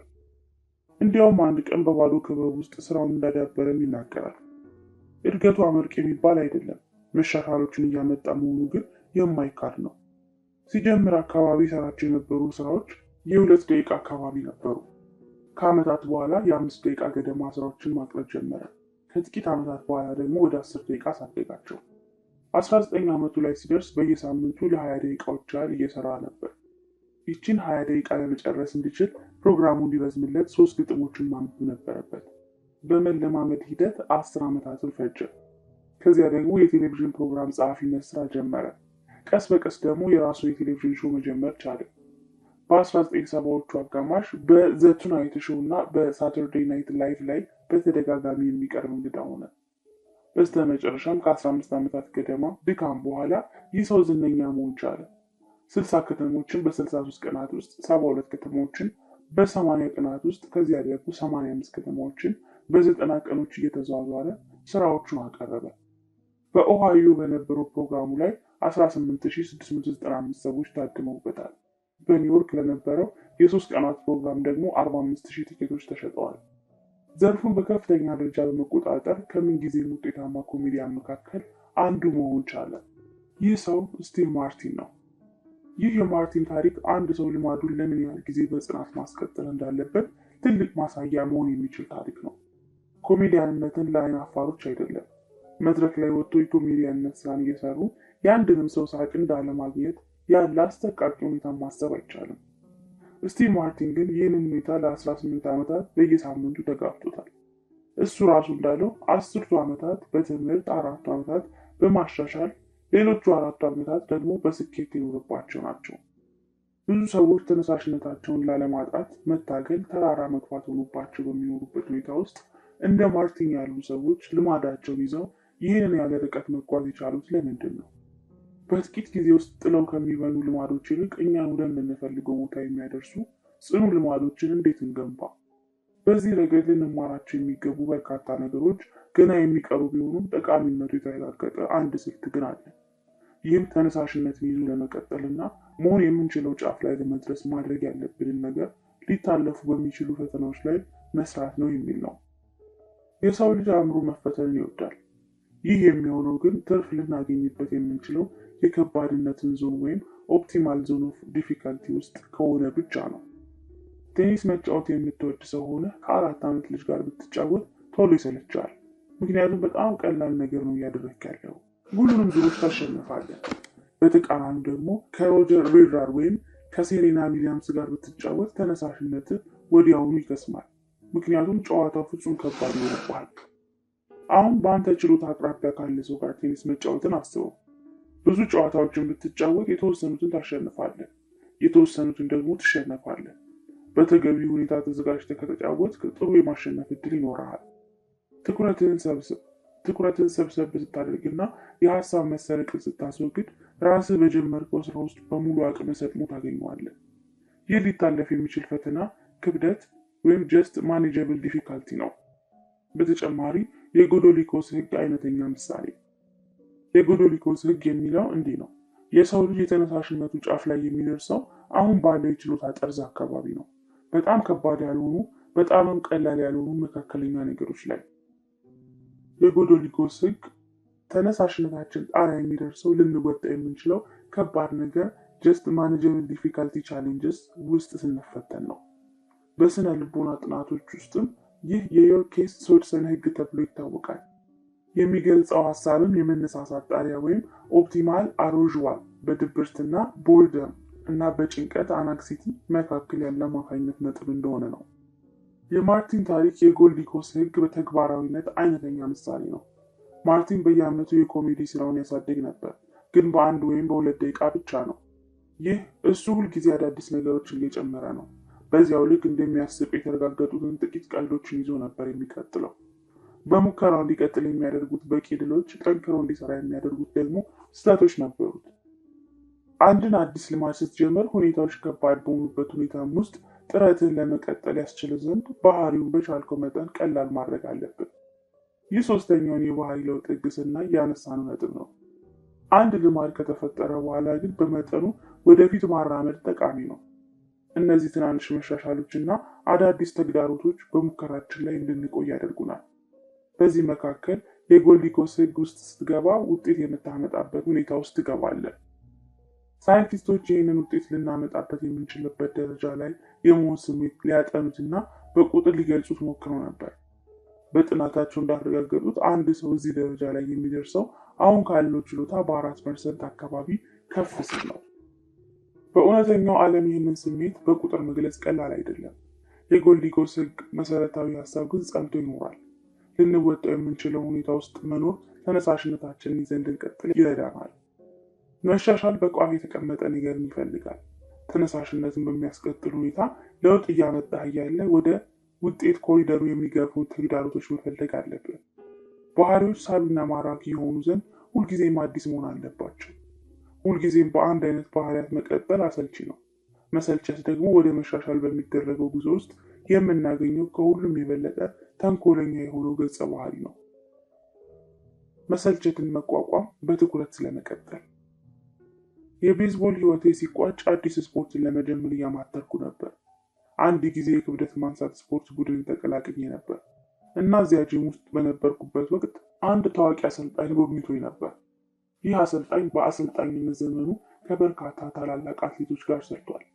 የኦሎምፒክ ተወዳዳሪ ከሆኑ አትሌቶችም ጋር ጭምር። ለዚህ አሰልጣኝ ራሴን አስተዋወቅኩትና ስለ ለውጡ ሂደት መነጋገር ጀመርን።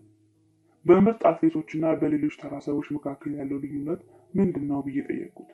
ብዙዎች የማያደርጉትና ውጤታማ ሰዎች ከሚያደርጓቸው ነገሮች ምንድናቸው አይነት ጥያቄ። በመጀመሪያ አንተ ልትገምታቸው የምትችላቸውን ነገሮች ዘረዘረልኝ። ዘረመል፣ እድል፣ ተሰጥኦ ወዘተ። ከዚያ ግን አንድ ያልጠበቅኩት ነገር ነገረኝ። ከሆነ ሂደት በኋላ ግን ወሳኙ ነገር በየቀኑ አንድ አይነት ሊፍት የማንሳትና ተመሳሳይ ልምምድ የመስራትን አሰልችነት የሚቋቋሙ ማን ነው የሚል ይሆናል። መልሱ በጣም አስደነቀኝ። ምክንያቱም ይህ የሥራ ምግባርን በሌላ አተያይ የሚያይ አመለካከት ነው። ሰዎች በግባቸው ላይ ለመስራት ስለመበርታት ሲያወሩ እንሰማለን። በስፖርቱም ይሁን በአርቱ ወይም በንግዱ ዘርፍ አጥብቀን መፈለግ አለብን፣ ወይም ሁሉም ነገር የጥረት ውጤት ነው አይነት አባባሎችን ሲናገሩ እንሰማለን። በዚህም የተነሳ ተነሳሽነትና ትኩረትን ስናጣ ይደብረናል። ምክንያቱም ስኬታማ ሰዎች ጥልቀቱ የማያልቅ የጥረትና የፍላጎት ጸጋ ያላቸው እንደሆኑ እናስባለን። ይህ አሰልጣኝ እያለኝ ያለው ነገር ግን ውጤታማ ሰዎች ማንኛውም ሰው የሚሰማውን ያህል ተነሳሽነት የማጣት ስሜት ሊሰማቸው ይችላል ነው።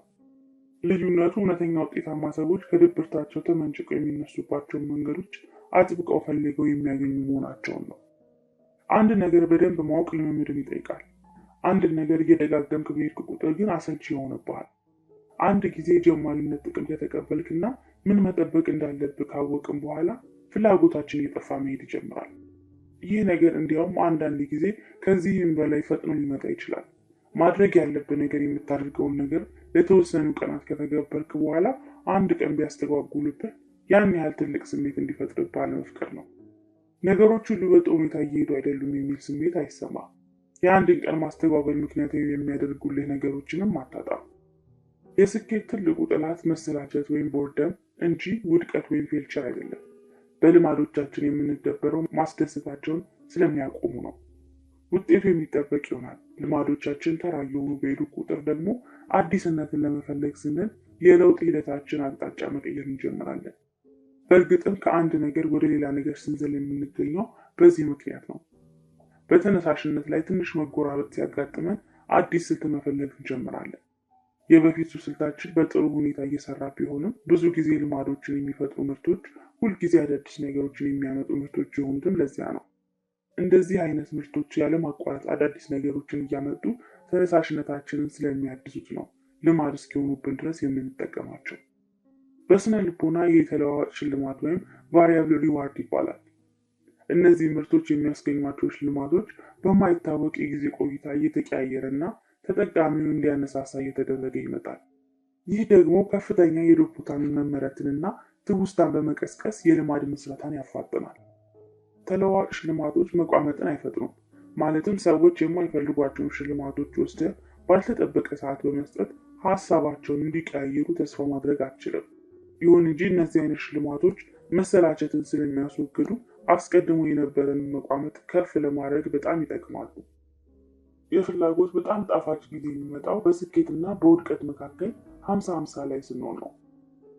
በከፊል ታገኛለህ፣ በከፊል ደግሞ አታገኝም። እርካታን ለማጣጣም በቂ እድል ያስፈልጋል። ፍላጎቱን ወይም ዲዛይርን ለማጣጣም የሚያስፈልግህ ግን በቂ መፈለግ ወይም ዋንቲንግ ነው። ይህ የጎልዲኮስ ሕግ የመጠቀም አንዱ ጠቀሜታ ነው። አንድን ልማድ ለማዳበር እየጣርክ ከሆነ ጥረትን ልትወጣው በምትችለው ፈተና ውስጥ በማድረግ ሂደቱ ደስ እያለ እንዲቀጥል ማድረግ አለብን። በእርግጥ ሁሉም ልማዶች የተለዋዋጭ ሽልማት ይዘት የላቸውም። እንደዚህ በሆነ ጊዜ ደግሞ አንተ አትፈልጋቸውም። አንድ አገልግሎት ሰጪ በተለዋዋጭ ሽልማቶች መርህ በበቂ ሁኔታ እያስደሰተ የማያገለግልህ ከሆነ ወደ ሌላ ተቀናቃኙ መሄድ አይቀርም። በሌላ በኩል ደግሞ ተለዋዋጭ ሽልማቶች ቢኖሩም ባይኖሩም የትኛውም ልማድ ለዘላለም ደስ የሚል ሆኖ አይቀርም። ሁሉም ሰው በመሻሻል መንገዱ ላይ የሆነ ቦታ ሸብረክ ማለቱ አይቀርም። እናም መሰልቸትንም ማፍቀር አለበት። ሁላችንም ልናሳካቸው የምንፈልጋቸው ግቦችና ልትነገብራቸው የምንፈልጋቸው ህልሞች አሉ። የትኛውንም ለውጥ ለማምጣት ይሁን የምትሰራው ስራህን የምትፈጽመው ሲመች ብቻ ከሆነ ወደ ውጤት የሚያደርስ በቂ ወጥነት መቼም አይኖርህም። አንድን ልማድ ለማዳበር አስበህ ብትጀምረውና የሙጥኝ ብለህ እያስኬድክ ያለው ቢሆን እንኳን ተወው የሚልህ ቀን መምጣቱ እንደማይቀር እርግጠኛ አደርግሃለሁ። ስትጽፍ መጻፍ የሚሰለች ጊዜ አለ። ስፖርት ስትሰራ መጨረስ የሚሳነህ ጊዜ አለ፣ ወዘተ። በፕሮፌሽናሎች እና በአማተሮች መካከል ያለው ልዩነት እንደዚህ አይነት ስሜት ውስጥ ሆነህና መስራት አስጠሊና አናዳጅ ነገር ቢሆንብህም ራስህ መቀጠል ነው። ፕሮፌሽናሎች በዚህ ሰሌዳቸው መሰረት ሳያዛንፉ ይሰራሉ። አማተሮች ግን ከደበራቸው ተወት ያደርጉታል። ፕሮፌሽናሎች የሚጠቅማቸውን ነገር ያውቁታልና በዓላማቸው ይገፉበታል። አማተሮች ግን በጥቃቅን እንቅፋቶች እየተገፉ ከመንገዳቸው ይወጣሉ። አንድ ልማድ በጣም አስፈላጊ ከሆነ በየትኛውም ሙድ ውስጥ ሆነ ልተገብረው ቆራጥነቱ ሊኖር ይገባል። ፕሮፌሽናሎች በመጥፎ ስሜት ውስጥ ሆነው እንኳን መስራት ያለባቸውን ይሰራሉ። ደስ ላይላቸው ይችላል። ድግግሞሹን ላለማቋረጥ ግን መንገዱን አያቋርጡ። በአንድ ነገር ላይ እጅግ በጣም ጎበዝ የመሆናቸው ብቸኛው መንገድ አንድ ነገር ማለቂያ በሌለው ሁኔታ እየደጋገሙ በመስራት ደስ መሰኘት ነው። መሰልቸትን ማፍቀር አለብህ። ማጠቃለያ፣ የጎልጊዮስ ሕግ የሚለው እንዲህ ነው። ሰዎች የተነሳሽነታቸው ጫፍ ላይ የሚደርሱት ከነባር ችሎታቸው ቀጣይ ጠርዝ ላይ ያሉ ነገሮች ላይ ነው። የስኬት ትልቁ ጠላት ውድቀት አይደለም፣ መሰላቸት እንጂ። አንድ ልማድ እየተደጋገመ በሄደ ቁጥር የማስደሰቱና የማርካቱ አቅም እየቀነሰ ይሄዳል። እናም እንሰለቻለን። በተነሳሳንበት ሰዓት ማንኛውም ሰው መስራት ይችላል። ልዩነት የሚፈጥረው ደስ በማይል ስሜትም ውስጥ ሆኖ መስራት ነው። ፕሮፌሽናሎች የጊዜ ሰሌዳቸውን ያከብራሉ። አማተሮች ግን በትናንሽ እንቅፋቶች ተገፍተው ከመንገዳቸው ይወጣሉ። 20 ጥሩ ልማዶችን የመፍጠር ጉዳቶች። ልማዶች አንድን ነገር የመቻልን መሰረት የሚጥሉ ነገሮች ናቸው። ቼዝን ብታይ አንድ ሰው ወደ ቀጣዩ ደረጃ መሄድን የሚያስበው መሰረታዊ እንቅስቃሴዎችን አውቶሜት ካደረገ በኋላ ነው። ቀላል እንቅስቃሴዎችን ሳናስብ መስራት ስንችል ከዚያ የተሻለ ጨዋታን ለመጫወት ነፃነቱን እናገኛለን። በዚህ መንገድ ልማዶች ምርጥ ስራን የመስራት የጀርባ አጥንቶች ናቸው። የልማድ ጥቅሞች ግን ብዙ ዋጋ በመክፈል የሚመጡ ናቸው። በመጀመሪያ አካባቢ ድግግሞሾች ፍጥነትን፣ ቅልጥፍናንና ክህሎቶችን ያዳብሩልናል። ከዚያ በኋላ ልማድ አውቶማቲክ እየሆነ በሄደ ቁጥር ግን ለዚያ ለምታገኘው ግብረ መልስ የሚኖር ስሜት እየቀዘቀዘ ይሄዳል። ሀሳብ ያልተቀላቀለባቸው ድግግሞሾች ላይ ትወድቃለህ። ስህተቶች ወደ ውስጥ እንዲገቡ ምድል ትፈጥራለህ። በአውቶ ፓይለት በጥሩ ሁኔታ ስትሰራ እንዴት የተሻለ ላድርገው የምትለውን ጥረት ታቁማለህ። የልማዶች ጥሩ ነገር አንድን ነገር ያለማሰብ ማድረግ እንድንችል ማስቻላቸው ነው። የልማዶች መጥፎ ነገሩ ደግሞ አንድን ነገር ያለማሰብ በአንድ መንገድ ስለምንሰራ ለትናንሽ ስህተቶች ትኩረት መስጠትን እንድናቆም ማድረጋቸው ነው። ልምድ እያገኘ ስለሆነ እየተሻሻልክ ይመስላል። በእውነታው ግን እያደረግክ ያለው ነገር ቢኖር የነበረን ልማድ መደጋገም እንጂ መሻሻል አይደለም። ብዙ ጥናቶች እንዳረጋገጡት አንድ ሰው አንድን ነገር በደንብ ከቻለ በኋላ መጠነኛ መንሸራተት ይጀምራል። ብዙውን ጊዜ ይህ አፈጻጸም መዛነፍ አስኪ ነገር አይሆንም። ሻይ እንዴት ማፍላት እንዳለብህ፣ ጥርስን እንዴት መቦረሽ እንዳለብህ ወይም ጫማህን እንዴት ማሰር እንዳለብህ ቀጣይነት ባለው ሁኔታ ማሻሻል አይጠበቅብህም። ለእንደዚህ አይነት ተግባራት በበቂ ሁኔታ ጥሩ መሆን ራሱ በቂ ነው። በትናንሽ ጉዳዮች ላይ የምታባክነው ኃይል በቆጠብክ ቁጥር ለወሳኝ ጉዳዮች አቅም ታጠራቅማለህ ማለት ነው። ይሁን እንጂ አቅምህን በማሳደግ በልሂቅ ደረጃ አንድን ነገር መቻል ከፈለገ ግን ትንሽ ለየት ያለ አካሄድ መከተል አለብህ። አንድ ነገር ዝም ብለህ በእውርነት በመደጋገም የተለየ ውጤትን መጠበቅ አትችልም። ልማዶች ጠቃሚዎች ናቸው። በአንድ ነገር ላይ ሙሉ አዋቂ ለመሆን ማስተር ለማድረግ ግን በቂ አይደሉም። እናም የሚያስፈልግ ነገር አውቶማቲክ የሆኑ ልማዶችን እና ታስቦባቸው የሚሰሩ ተግባራትን አጣምሮ መስራት ነው። ልማዶች ፕላስ ታስቦባቸው የሚሰሩ ስራዎች ኢኳል መቻል ወይም ማስተሪ። በአንድ ነገር ላይ ትልቅ ለመሆን አንዳንድ ክህሎቶች አውቶማቲክ መሆን አለባቸው። የቤዝቦል ተጫዋቾች ብዙም በማይጠቀሙበት እጃቸው በደንብ መጫወት ከመቻላቸው በፊት ሳያስቡ ኳሱን ማንጠርና አውቶማቲክ ማድረግ መቻል አለባቸው። የቀዶ ጥገና ባለሙያዎች በሆድ ዕቃችን ውስጥ ያሉትን ውስብስብ ነገሮችን በብቃት ከመገጣጠማቸው በፊት አይናቸውን ሳይጨፍኑ የሰውነት አካል መቅደድ ደጋግሞ መማር አለባቸው። ይህን ልማድ በደንብ ከቻሉት በኋላ ግን ወደ ጥረት በመመለስ ቀጣዩን ልማድ መገንባትና መጀመር አለባቸው። አንድ ነገር መቻል ወይም ማስተሪ ትኩረትን በስኬት አንድ ቀጭን ክፍል ላይ ብቻ በማድረግና ክህሎቶችን በውስጥ እስኪሰርጹ ድረስ በመደጋገም ወደ ቀጣዩ እድገት የሚመራህን መሰረት መጣል ነው። ለሁለተኛ ጊዜ የምታደርገው ነገር በራሱ ቀላል ይሆናል። ይሁን እንጂ አንድን ነገር ለሁለተኛ ጊዜ ስታደርግ ራስህን ለሌላ ነገር እያዘጋጀ በመሆኑ ምክንያት ሙሉ ሂደቱ ቀላል አይሆንልህም። ከእያንዳንዷ ልማድ ቀጥሎ የሚመጣውን ፈተና የምትከፍት መሻገሪያ ናት። ይህ ማለቂያ የሌለው አዙሪት ነው። አንድን ልማድ መቻልና አንድን ሙያ መቻል። አንድ ነገር በሚገባ የመቻል ሂደት አንድን መሻሻል በሌላ ማሻሻል ላይ የመደራረብን ሂደት ይጠይቃል። እያንዳንዱ ይኖርህ ልማድ ቀድሞ በነበረው ልማድ ላይ እየተገነባ አዲስ የችሎታ ደረጃና የተሻሉ ክህሎቶች እስኪሰርጹ ድረስ መደጋገም። ምንም እንኳን ልማዶች ኃይለኛ ነገሮች ቢሆኑም አንተ ግን እያሻሻልክና እያሳደግክ ትሄድ ዘንድ ሁልጊዜም የችሎታህን እድገት በንቃት መከታተል አለብህ። በመሰልቸት ወጥመድ ላለመጠለፍ መጠንቀቅ ያለብህ ትክክለኛው ቅጽበት ያንን ነገር በደንብ እንደቻልከው በሚሰማህና አውቶማቲክ በሆነ መንገድ ሁኔታ በቀላሉ መተግበር በቻልክበት የድል ጊዜ ነው። በ1986 ሎስ አንጀለስ ሌከርስ የምንጊዜ ምርጥ ችሎታውን ባለቤት በሆነ የቅርጫት ኳስ ቡድን ነበረው። ይሁን እንጂ ብዙውን ጊዜ በዚሁ ታሪኩ አይታወቅም። ቡድኑ የ1985 እና 86 የውድድር ዓመትን የጀመረው አስደናቂ 29-5 ሪኮርድን ይዞ ነበር። ከውድድር ዓመቱ በኋላ አሰልጣኙ ፓት ሪሌይ ተንታኞች በታሪክ ምርጡ የቅርጫት ኳስ ቡድን እንደምንሆን ይናገሩ ነበር ብሏል። በጣም በሚያስደንቅ ሁኔታ ግን ቡድኑ በ1986 በዌስተርን ኮንፈረንስ የፍጻሜ ጨዋታ የጥሎ ማለፍ ውድድር ተሸንፎ ከውድድር ወጣ። በቅርጫት ኳስ ታሪክ ውስጥ ምርጡ ቡድን የኤንቢኤንን ውድድር እንኳን መካፈል ሳይችል ቀረ። ከዚህ ውድቀት በኋላ ሪሌይ ተጫዋቾች ስላላቸው ተሰጥኦና ችሎታ እንዲሁም ስለነበራቸው ተስፋ ሰጪነት መስማት ይደክሞ ነበር። ስለ ቡድኑ የችሎታ ማየል እና ከዚያ በኋላ ተከትሎ ስለሚመጣው መውረድ መስማት አይፈልግም። እሱ ተጫዋቾቹ በችሎታው ልክ እንዲጫወቱ የየዕለት ፍላጎቱ ነው። በ1986 ክረምት ላይ ለዚህ የሚሆን አንድ እቅድ አወጣ። እቅዱም ኬረር ቤስድ ኤፎርት ሲቢኢ የሚባል ፕሮግራም ነበር። አዳዲስ ተጫዋቾች ሌከርስን ሲቀላቀሉ ይላሉ ሪሌይ ከሁለተኛው ደረጃ ትምህርት ዘመናቸው ጀምሮ ያለውን የተጫዋችነት ቁጥራዊ መረጃዎችን በሙሉ እናያለን። ይህን ቁጥራቸውን መውሰድ እለዋለሁ። ተጫዋቾቹ ሊያደርገው ስለሚችሉ ትክክለኛ ነገር በልኬት እንወስዳለን። ከዚያም ባላቸው አማካኝ ችሎታዎች ላይ መሻሻሎችን እናመጣለን በሚል አስተሳሰብ ከቡድናችን እቅድ ጋር እናዋህዳቸዋለን። የተጫዋቾችን የችሎታ መስመር ካሰመረ በኋላ ሪሌይ አንድ ቁልፍ እርምጃ ጨመረበት። ተጫዋቾቹንም በአንድ የውድድር ዓመት ውስጥ በ1% እንዲያሳድጉ ይጠይቃቸዋል። ጥረታቸው ከተሳካ ሲቢኢ ይሆናል። ልክ በምዕራፍ 1 እንዳየነው የእንግሊዝ የብስክሌት ውድድር ታሪክ ሁሉ ሌከርም ተጫዋቾቹ በየጊዜው መጠነኛ መሻሻሎች እንዲያመጡ አደረገ። ሪሌይ ሲቢኢ የተባለውን አካላዊ፣ አእምሯዊና ስሜታዊ ጥረት ስለማድረግ እንጂ ስለ ቁጥሮችና ስለ ቁጥራዊ መገለጫዎች አለመሆኑን አበክሮ ይናገራል። ተጫዋቾች ለዚህ ልኬት ነጥብ የሚያገኙባቸው የጨዋታ መስፈርቶችም አሉ። ለምሳሌነት በወቅቱ የቡድኑ ኮከብ የነበረውን ማጂክ ጆንሰንን ሀሳባዊ ቁጥሮች ሰጥተን ነው።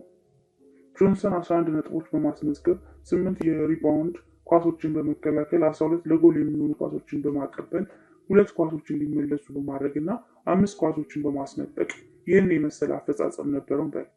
ከዚህ በተጨማሪ ጆንሰን ያልተዘመረለት ጀግና ስራን በመስራት ተጨማሪ 1 ነጥብ አግኝቷል እንበል። ተጫዋቾቹ የተጫወተባቸው ደቂቃዎች ብዛት ደግሞ 33 ናቸው እንበል። የዚህ ተጫዋች አዎንታዊ ቁጥሮች ሲደማመሩ 11 + 8 + 12 + 2 + 1 34 ይሆናሉ። ከዚህ ላይ ያጠፋቸውን 5 ነጥቦች ስንቀንስ 34 - 5 29 እናገኛለን። እነዚህ ቁጥሮችን በተጫወተባቸው ደቂቃዎች ስናካፍላቸው 29 ሲካፈል 34 0.879 እናገኛለን። 11 + 8 + 12 + 2 + 1 ይሆናል 34። 34 - 5 ይሆናል 29። 29 ሲካፈል 33 ይሆናል 0.879። በዚህ ስሌት መሰረት የማጂክ የሲቢኢ ቁጥር 879 ይሆናል። የሁሉም ተጫዋቾች የሲቢኢ ቁጥር ይሰላላቸዋል። ተጫዋቾቹ በ1% እንዲያሻሽሉ የሚጠበቅባቸው የብቃታቸው መነሻ ቁጥር ሆኖ የሚያገለግለው ይህ ቁጥር ነው። ሪሌይ የሁሉንም ተጫዋቾቹን የሲቢኢ ቁጥር የሚያወዳድረው እርስ በርሳቸው ብቻ ሳይሆን በሊግ ውስጥ ካሉ የሌሎች ቡድኖች ሌሎች ተጫዋቾች ጋርም ጭምር ነው። ራሱ ሪሌይ እንዲህ ብሏል። ተጫዋቾቻችንን በተመሳሳይ ቦታ ከሚጫወቱና ተመሳሳይ ሚና ካላቸው የሌሎች ቡድኖች ተጫዋቾች ጋር በማወዳደርም ደረጃ እናወጣላቸዋለን። ሌከርስ ትኩረት ያደረገበትን ሌላው ነገር ቢኖር ከዓመት ዓመት ተጫዋቾቻቸው የሚኖራቸውን የሲቢኢ መረጃዎች ማወዳደር ነው። ተጫዋቾቻችን በየወሩ የሚያሳዩትን ችሎታ በመመዝገብ ካለፈው ዓመት ተመሳሳይ ወር ያሻሻሉ ወይም የወረዱ መሆናቸውን እንገመግማለን። ከወር ወር ያላቸውን አፈጻጸም ቁጥሮችንም እንዲሁ። የሌከርስ ቡድን ይህንን የሲቢኢ ስልት መተግበር የጀመረው በጥር ወር 1986 ነው። ከ8 ወራት በኋላ የሌከርስ ቡድን የሻምፒዮናዊ አሸናፊ ሆነ። ቀጣዩን የውድድር ዓመት በማሸነፍም 2 የውድድር ዓመቶችን በተከታታይ በማሸነፍ በ20 ዓመታት ውስጥ ብቸኛው ቡድን ተባለ። ከዚያ በኋላ ሪሌይ ባደረገው ንግግር እንዲህ ብሏል።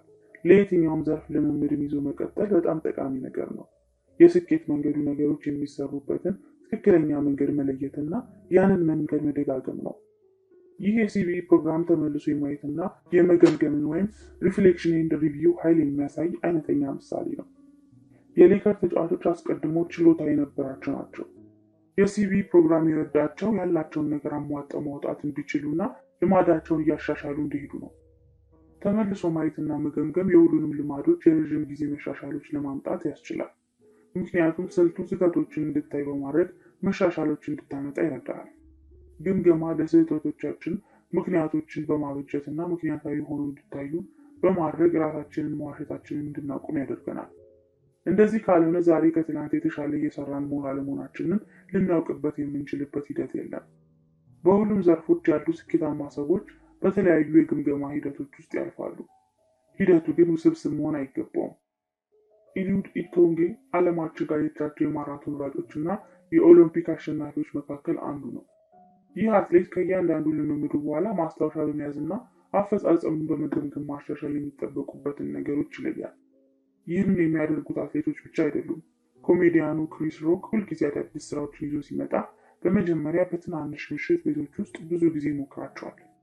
አፈጻጸሙን በፓድ በመቅረጽ መሻሻል የሚፈልጉትን ነገሮች ይለያል። በዚህ ሂደት ውስጥ የሚለያቸው ጥቃቅን በጎ ነገሮችን ደግሞ ወደ ቀጣይ ስራ ለመሸጋገር የሚሆኑ የጀርባ አጥንቶች ይሆኑታል። በየሳምንቱ የወሰኗቸውን ዋና ዋና ውሳኔዎች የሚመዘግቡ ኢንቨስተሮችና ስራ አስኪያጆችንም አውቃለሁ። በመዝገቡም ውስጥ ለምን እንደዚያ እንደወሰኑና ውሳኔዎቻቸውን ያመጧቸው ውጤቶች ምን እንደሆኑ ያሰፍራሉ።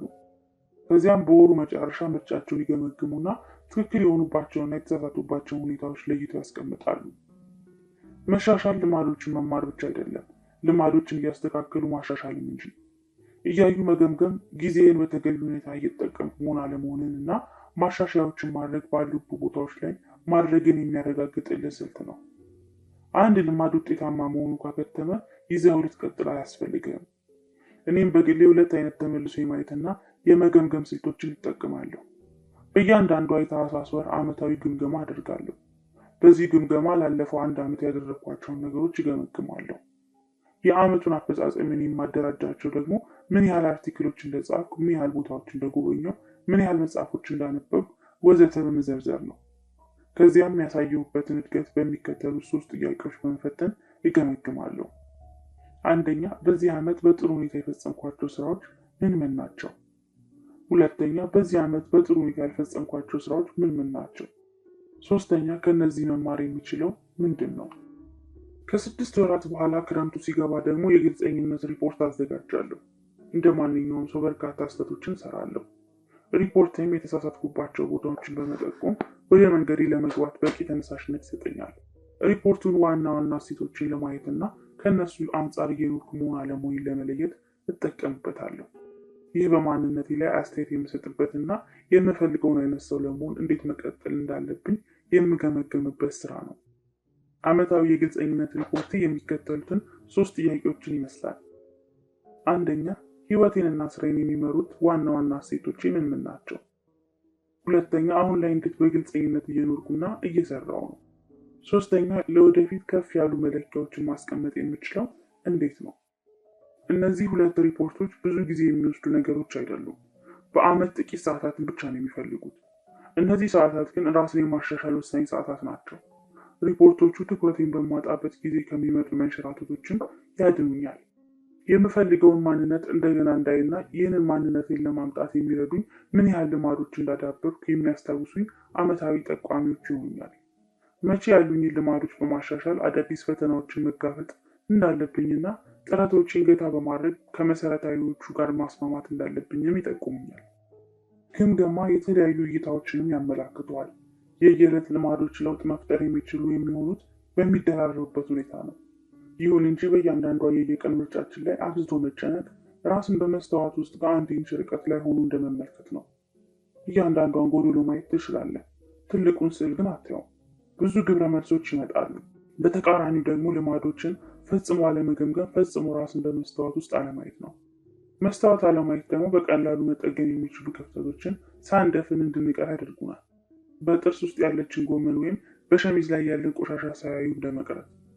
በእንዲህ አይነት ሁኔታዎች ስንሆን ምንም ግብረ መልስ አይኖረንም።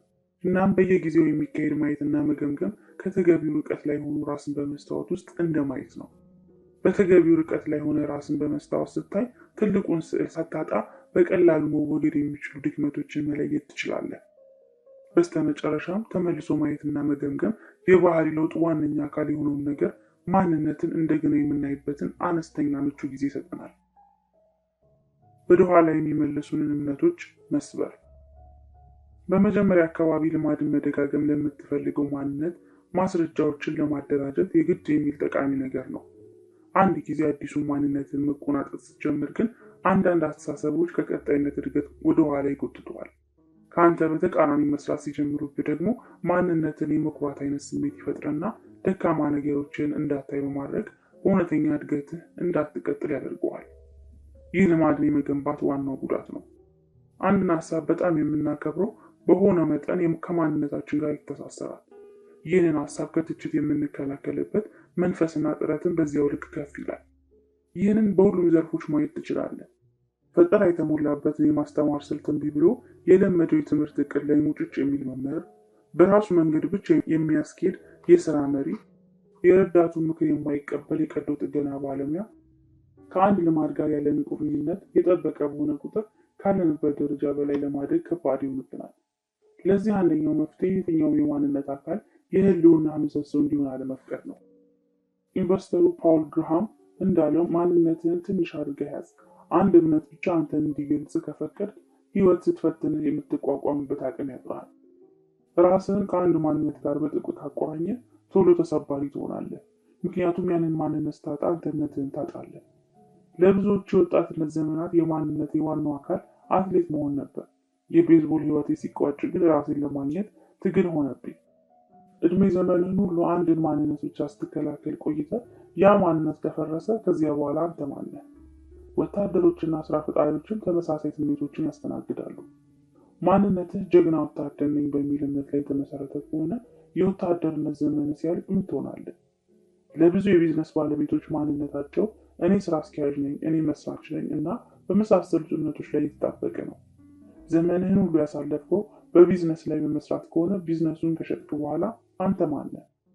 እንደነዚህ አይነት ማንነትን የማጣት አጋጣሚዎችን የመቀነስ ቀላልና አዋጭው መንገድ ሚና ቢቀየር እንኳን ዋና ዋና የህይወት ጉዳዮች ይዘህ መቀጠል በሚችልበት ሁኔታ ራስን እንደገና መስራት ነው። በዚህ መንገድ ስንቃኛቸው ማንነቶች የሚገለጹበት መንገድ ይቀየራል። ምሳሌዎችን እንመልከት። እኔ አትሌት ነኝ የሚለው ማንነት እኔ አካላዊ ፈተናዎችን የምወድ አይነት ሰው ነኝ የሚል ይሆናል። እኔ ጀግና ወታደር ነኝ የሚለው ማንነት እኔ ስነ ስርዓት ያለኝና በቡድን ውስጥ አስተማማኝ የሚሆን ታላቅ ሰው ነኝ የሚል ይሆናል። እኔ ስራ አስኪያጅ ነኝ የሚለው ማንነት እኔ ነገሮችን የሚሰራና የሚገነባ አይነት ሰው ነኝ የሚል ይሆናል። በጥንቃቄ ከተመረጠ ማንነት የሚጠገን እንጂ የሚሰበር አይሆንም። የወንዝ ውሃ ሲወርድ ድንጋዮች ሲገጥሙት ዞር ብሎ ይፈሳል እንጂ ከነሱ ጋር አይታገልም። ልማዶች በርካታ ጥቅሞች አሏቸው። መጥፎ ነገራቸውን ግን አስቀድሞ ከነበሩን የአስተሳሰብና የአተገባበር ሁኔታዎቻችን ጋር የሚቆልፉ መሆኑ ነው። ዓለም እየተቀየረች ባለችበት ሁኔታ ውስጥ እንኳን የትኛውም ነገር ቋሚ አይደለም። ህይወት ሁል ጊዜ በለውጥ ውስጥ ነች። ስለዚህ የቀደሙ ልማዶችና እምነቶች ምን ያህል እያስኬዱ እንደሆነ በየጊዜው ማረጋገጥ አለብን። ስለ ራስ ግንዛቤ ማጣት አደገኛ መርዝ ነው። ተመልሶ ማየትና መገምገም ደግሞ መድኃኒቱ ነው። ማጠቃለያ፣ ነገሮችን ሳታስብ እንድትሰራ ማድረግ የልማዶች ጥቅም ነው። ጉዳታቸው ደግሞ ለጥቃቅን ስህተቶች ትኩረት እንዳናደርግ ማድረጋቸው ነው። ልማዶች ፕላስ ታስበው የሚሰሩ ተግባራት ኢኳል አንድ ነገር በደንብ መቻል።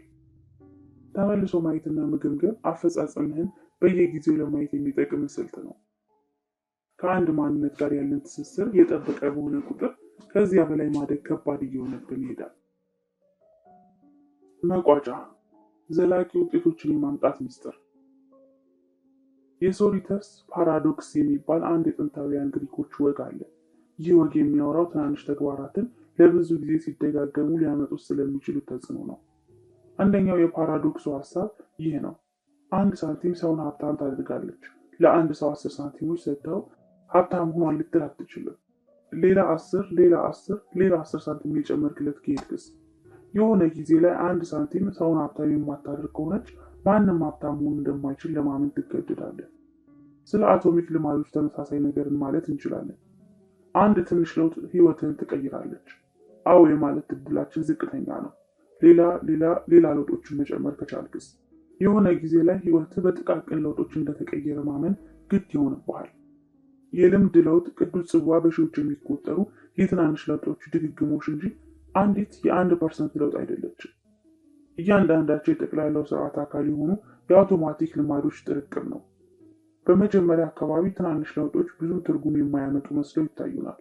ምክንያቱም በጠቅላላ ስርዓቱ ሚዛን ይዋጣሉና።